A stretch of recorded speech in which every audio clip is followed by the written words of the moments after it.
Hi, everyone. Welcome to another episode of the Student Spotlight series, where we showcase some of the work our past students have done. Today, it is our pleasure to have with us Alex Abramov.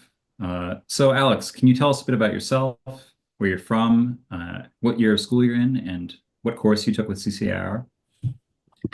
I'm in my 10th grade year. I'm from Pennsylvania in the United States, specifically Westchester. And I did my research project on hybrid nuclear fusion fission reactors. I modeled it in Simulink, and I used a thorium-based reactor type with laser-driven inertial plasma drivers. So just to be clear, was this part of the one-on-one mentorship program? Yeah, this was part of the one-on-one mentorship program. Okay. So how did you become interested in the program? What drew you to engaging in this kind of study and the topic that you ended up choosing? So I actually came up with a topic before I even did the program, and I Mhm. just really wanted to find a way to execute my ideas. So that's kind of why I went with this program in specific. I wanted to work with a professional mentor who knew all the ins and outs of what my project is, how they could actually execute my ideas and make my project happen. So I guess, can you say a bit about how you came up with the project yourself, and then also how maybe your mentor helped you execute that project? So I initially came up with the project from I was inspired by the Sustainable Development Goals by the United Nations and specifically the energy problem that we currently have. I noticed how quickly our technological energy needs were expanding in comparison to how much energy production we were growing. So I knew that there needed to be a way to improve our energy gains. So that's where I really looked into nuclear reactors, and I wanted to do something a little bit different because I believe that while fusion reactors are being developed, they're not being developed fast enough. So it's not a good idea just to wait like 40 or 50 years until we hope for fusion reactors. So that's basically why I came up with the hybrid reactor model type.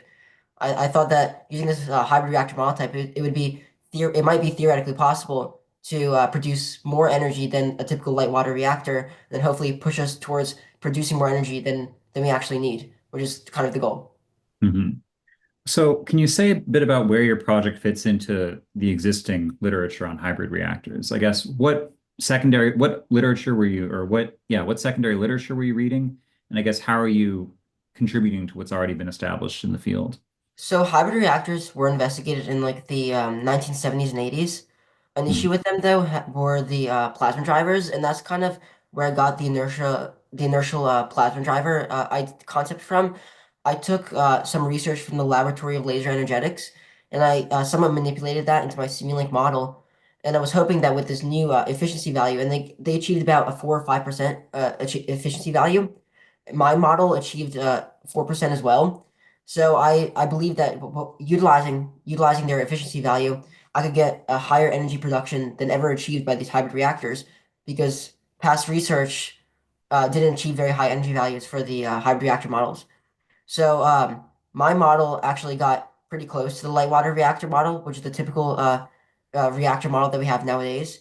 So yeah, it shows that using this laser initial driving concept, we can get a lot closer than we used to with the hybrid reactor concept. So I guess maybe part of my question is, what did you do, or what's different about your approach relative to existing research on the Yeah, subject? so existing research usually use a tokamak design, which is like a donut or a more fancy word is like a toroidal shaped magnetic field to produce the plasma. I use the laser driving system, which is a lot more novel and new. So I kind Hmm. of merged the two concepts. Another thing that I did is I also integrated thorium as the reactor fuel. Thorium wasn't really as heavily integrated into reactor types or just reactor predictions back in the late 20th century. So I'm Hmm. hoping that I hope that with the thorium reactor fuel, I could produce a higher value. I also compared my thorium reactor results with uranium results, and I did get a higher energy production with thorium. Hmm. So if I'm understanding correctly, the method of plasma generation that you used was something that had already been researched in the 70s and 80s. But at Uh, that, or am I the method missing? of plasma generation that I'm using right now is more new. Okay, It's I newer. misunderstood then. Okay. Yeah. So I guess what do you think stopped other researchers in the field from, or I guess what obstacles were in place for prior research on this Yeah, same topic? the biggest obstacle was always the plasma driver in terms of fusion and hybrid designs. it still is a large, probably the largest issue and the largest loss of the efficiency. We can instigate fusion reactions easily nowadays, and we could in the 20th century for a while. But Mhm. an issue has been, can we, with these reactions, can we have an efficient enough of a plasma driver that the amount of energy that needs to recirculate, because the energy that we get from our fusion and in a hybrid reactor, not only do we have our fusion reactions, we also have our fission reactions. And the fusion reactions produce energetic neutrons that instigate fission reactions. And this kind of that's why we have these hybrid reactors with a fission blanket, is because we're trying to multiply the energy by the fusion blanket, so we're not as dependent on the fusion blanket. But a big issue for that has been for quite a while, can we produce enough energy or not? Can we have enough efficiency so that the energy that we have to put back into the plasma driver to continue the fusion reactions from occurring, is that less than the amount of energy that we're actually producing? Because we want to get a net energy gain, and we want to make that net energy gain as high as possible. So we want to minimize the amount of energy that we're losing to the plasma driver. Mhm. So can you say a little bit more then about how your mentor supported you in, I guess, in the process of doing your research and writing your paper? So my mentor definitely helped me come up with like some of the ideas. Uh, my mentor, he helped me figure out the laboratory of laser energetics. He helped me find that those papers, those yeah, their papers, and based off their papers and their conferences, I could evaluate that Simulink model for the laser drivers. And I think if I used a tokamak model, it wouldn't have been, I wouldn't have achieved the same results as I did with the laser-driven model. Additionally, my mentor helped me come up with using thorium as the reactor fuel. He wanted me to try something else with the uranium fuel, and I really wanted to follow that concept because I thought I could achieve more interesting results than if I used uranium breeder fuel. Mhm.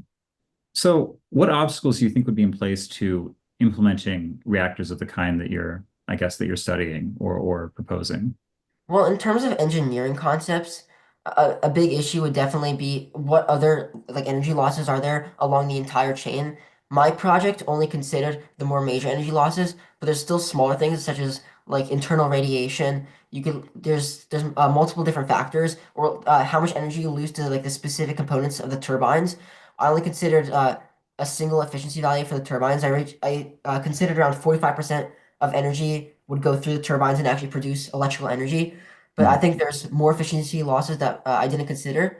So in terms of like an actual engineering design, I think it's less that we can't produce the actual components needed for the reactor, but it's more of can we produce it while not losing efficiency in terms of like material and like microscopic components. Mhm. So if you were to continue developing this project, what do you feel like the next step would be research-wise? So I think the next step would definitely focus more on that inertial plasma driving and the actual plasma driver concept. I think a more like microscopic analysis of the actual particle dynamics would be pretty interesting.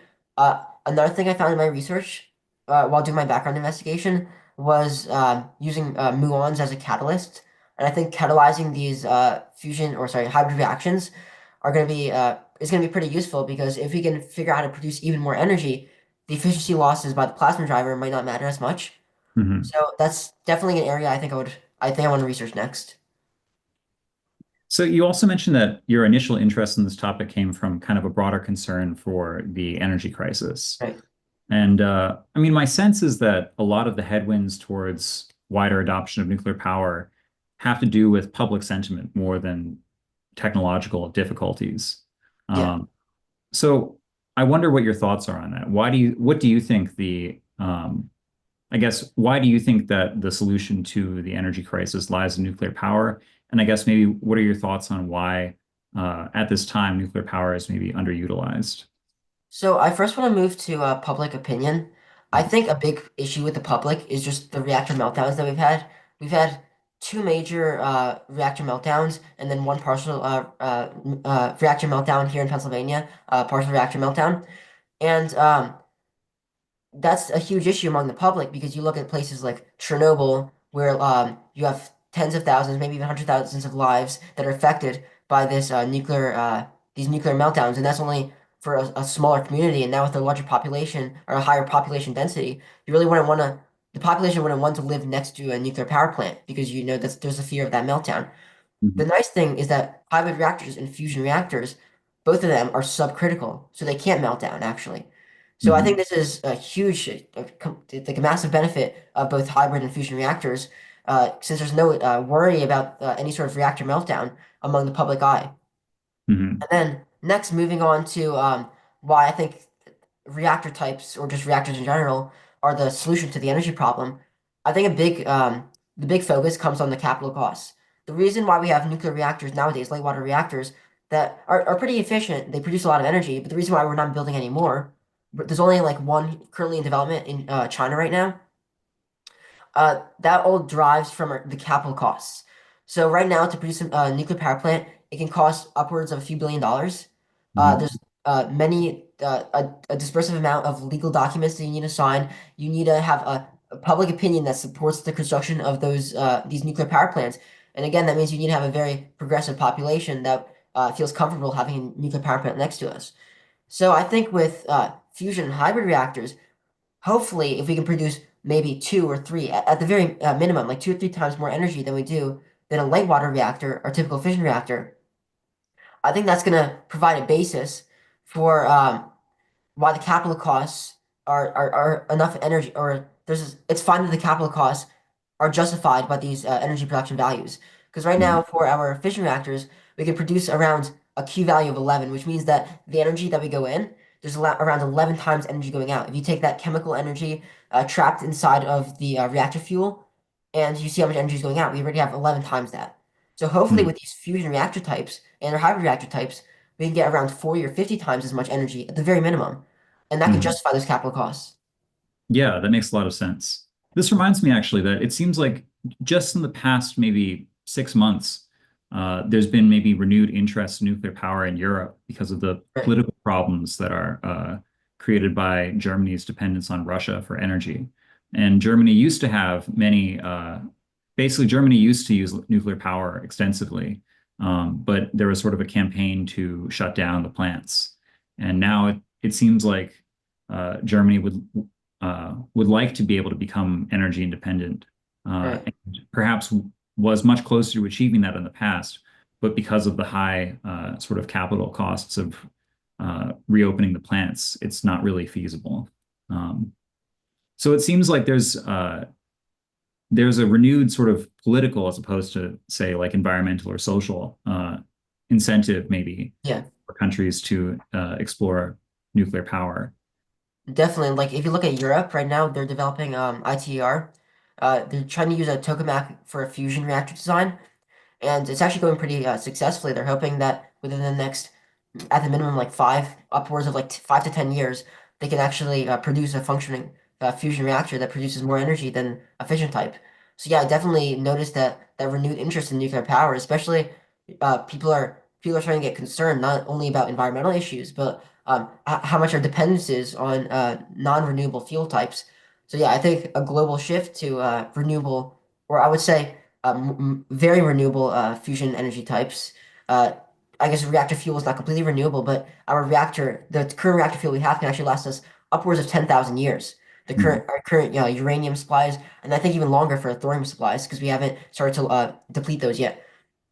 So yeah, I think this renewed interest is really apparent, and there's a shift in public perception towards nuclear power nowadays. Mhm. So I think another obstacle maybe towards public perception of nuclear power is nuclear waste. I mean, at least in media, sort of nuclear Mhm. waste has become almost like a trope. It's there's this idea that nuclear power produces uh, extremely dangerous byproducts that basically cannot be gotten rid of. And I think that, there may be some misconceptions at work there, but I wonder what your thoughts are on the problem of nuclear waste.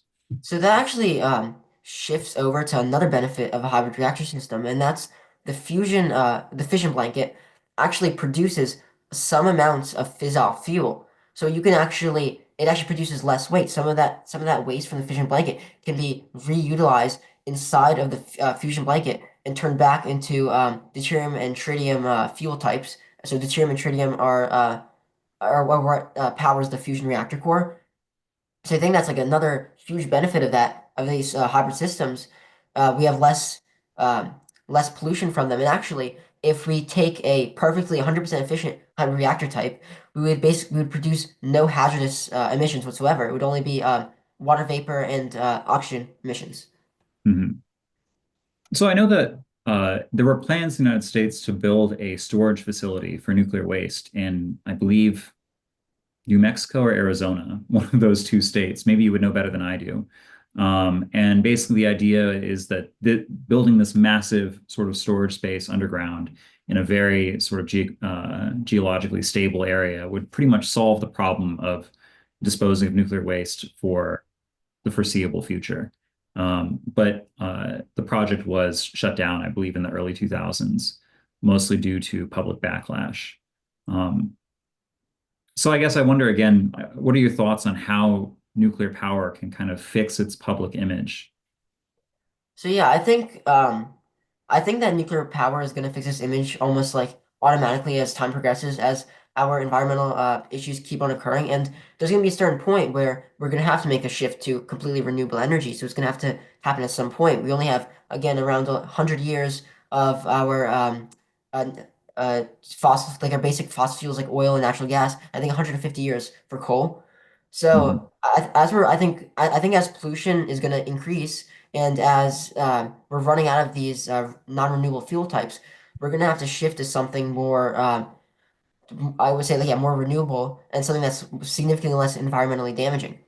mhm, I think additionally, as we have our newer generations and there's more nuclear reactor education, hopefully there's going to be less of a fear of nuclear reactors.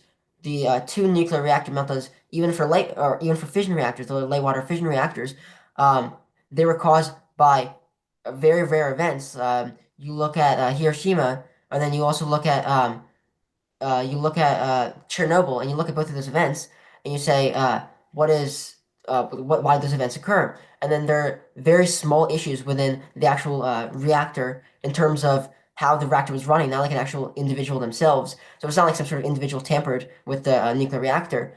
So I think this kind of gives an idea of how unlikely it is for something like a nuclear reactor meltdown to occur. And then again, you look at these nuclear reactors, and then when they were built, a lot of these nuclear reactors that we have nowadays were built in the middle of the 20th century.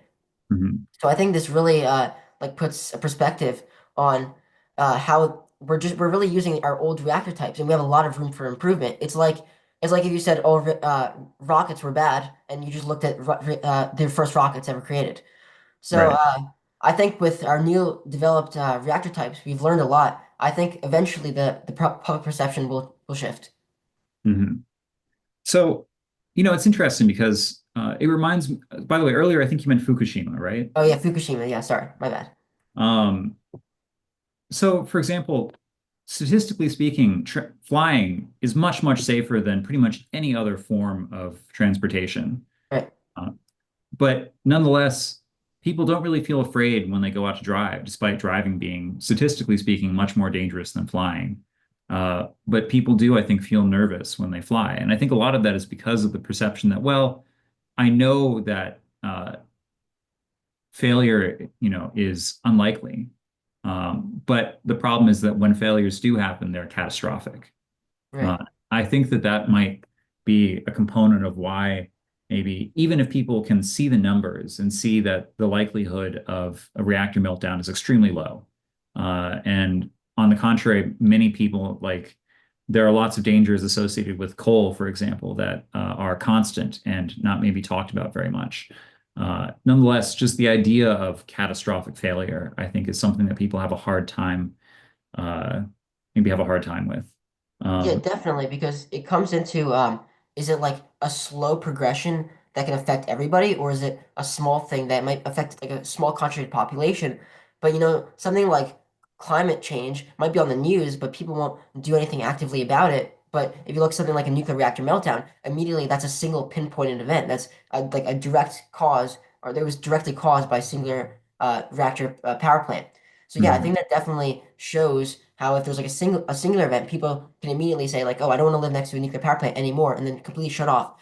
But then they don't look at the full scale of how our carbon dioxide emissions, our methane emissions, all these our sulfur dioxide emissions, all this pollutions that we're creating are Right. going to Like harm way coal. more people in the future. Eventually, yeah. Yeah.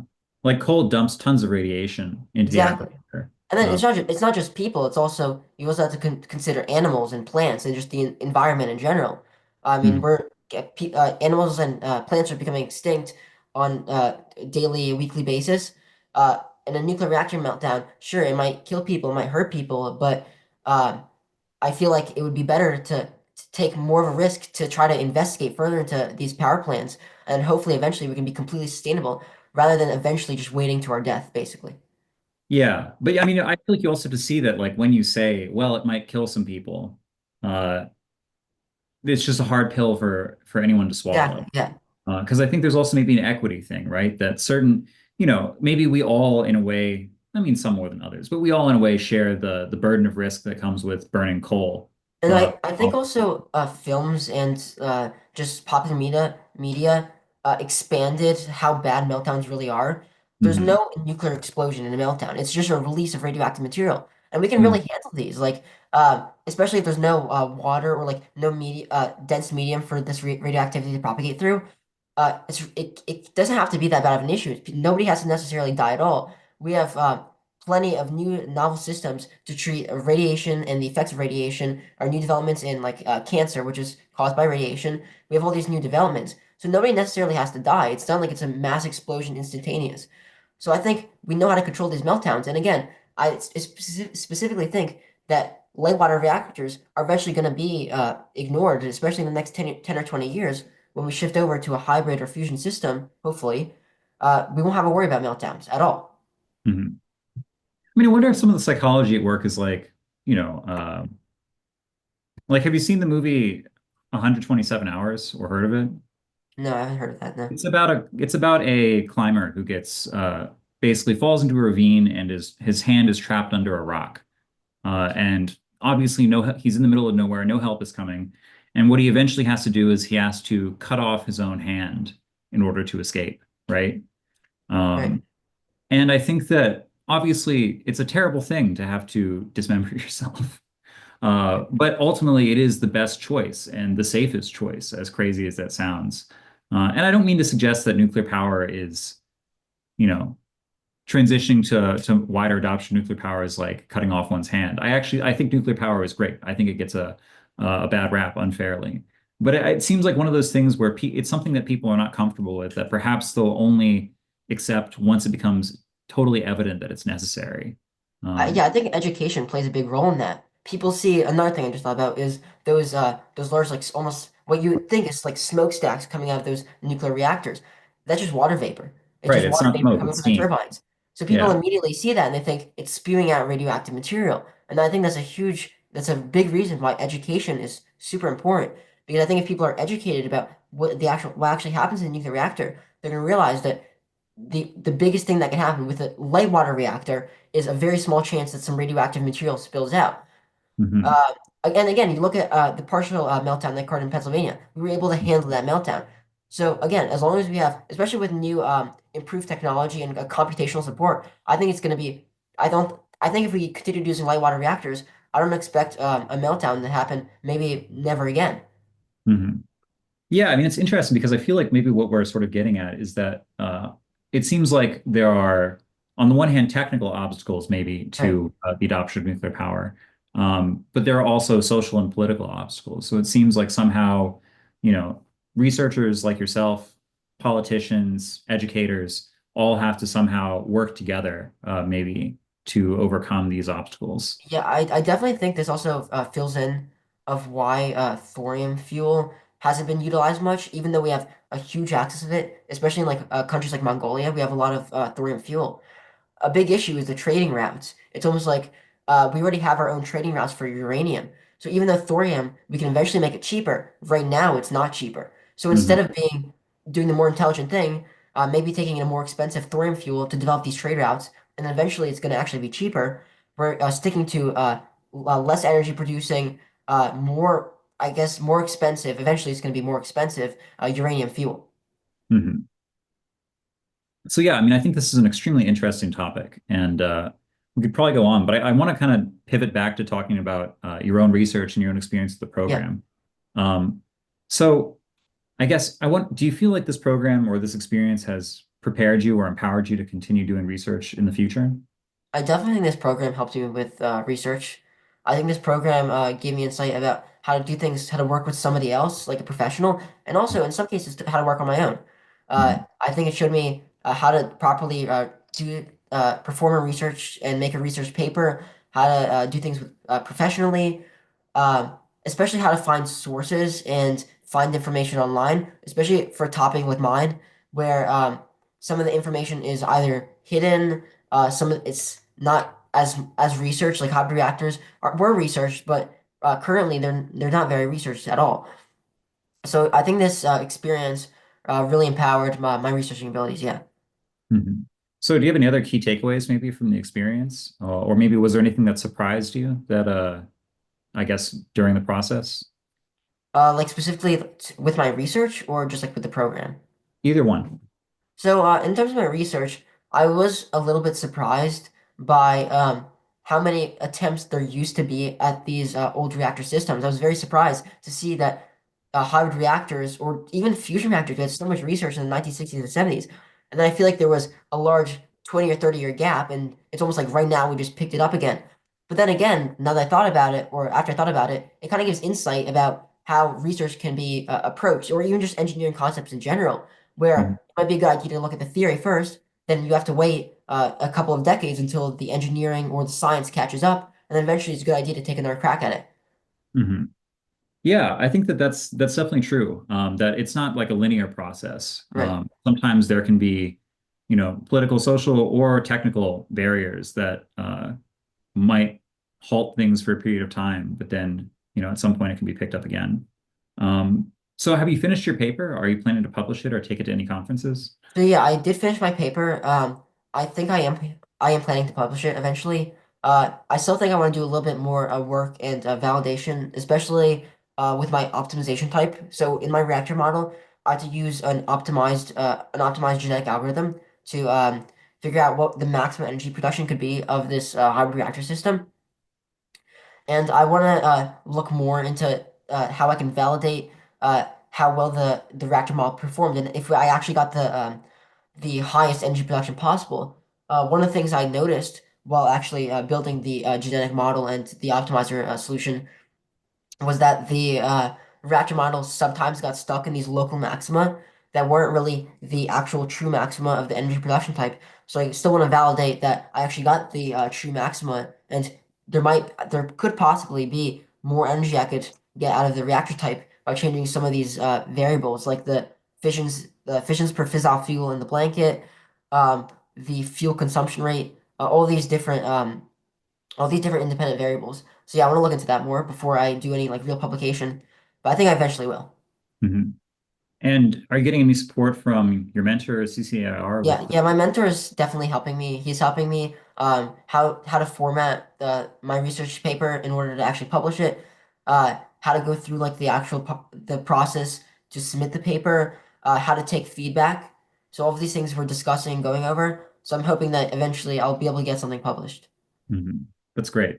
So do you have any final thoughts about your experience, or is there anything that maybe you wish you had known earlier, or any advice you might give someone who is going to do a similar One piece thing? of advice I would definitely give is try to keep the scope reasonable, and then also don't go over your head of how many equations you might need or what kind of softwares you might need to like overcomplicate it. Something I noticed when I was going through my paper is I was trying a lot of different softwares to try to maybe build my own plasma driver type, to try to build a like 3D model of the fission blanket or the entire reactor model in general. And then after some more thought, I realized that it wasn't really necessary, that there's a lot of information online that you can evaluate mathematically, or you might not have to evaluate at all. You can just utilize some of the data that's online that was taken from other researchers who have also been looking into hybrid reactors or the laboratory laser energetics, looking into the laser-driven inertial plasma confinement. So yeah, that's one takeaway I had, and I want to give to other people is uh, don't think you have to start from the beginning. Like stand on the shoulders of giants, and try to use the research of other people. And that's the entire point. That's how research develops. How we're developing research in the modern day so fast. We have all these people creating papers, and we're slowly inching up and building off of each other. So yeah, that's where I would focus on. Just build off of other people and don't go over your head in what you need to start from. Don't start from the beginning. Yeah, I think that's fantastic advice. Like, like Francis Bacon even observes that you have all these sort of titanic geniuses throughout history, and all of them sort of very few of them ended up really progressing much further than the people that came before them because they all sort of developed their whole scientific and philosophical system from scratch. So the whole sort of project that Francis Bacon outlined for the modern sciences was to develop a way of uh, doing scientific work that allows people to work together, that allows there to be a division of labor. So I think that that idea is totally foundational in how research is done today and how the modern sort of scientific institutions understand themselves.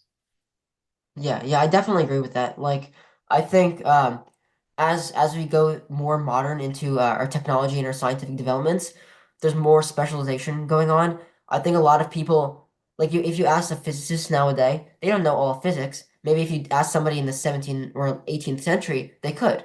Mhm. So I think nowadays it's a lot more efficient to go through like a specialization method. Why have 1,000 researchers working on like 10 unsolved physics problems when you can have 100 researchers working on one? And that's just so much more efficient. And it's easier to communicate those ideas and to validate that this research is real and we can actually benefit from it.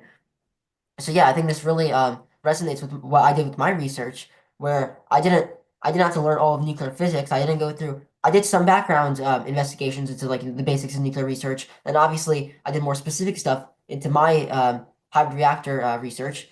But yeah, I didn't have to learn all of nuclear physics. I don't have to know all the plasma driver dynamics. I didn't have to know all this information, but I could still develop and contribute, or like what I think is a contribution to hybrid reactor research. Yeah, I mean, I think that's fantastic. Um, do you have any other final thoughts that you want to share about your experience or? No, I think that's it. Yeah, I think I'm Yeah. good.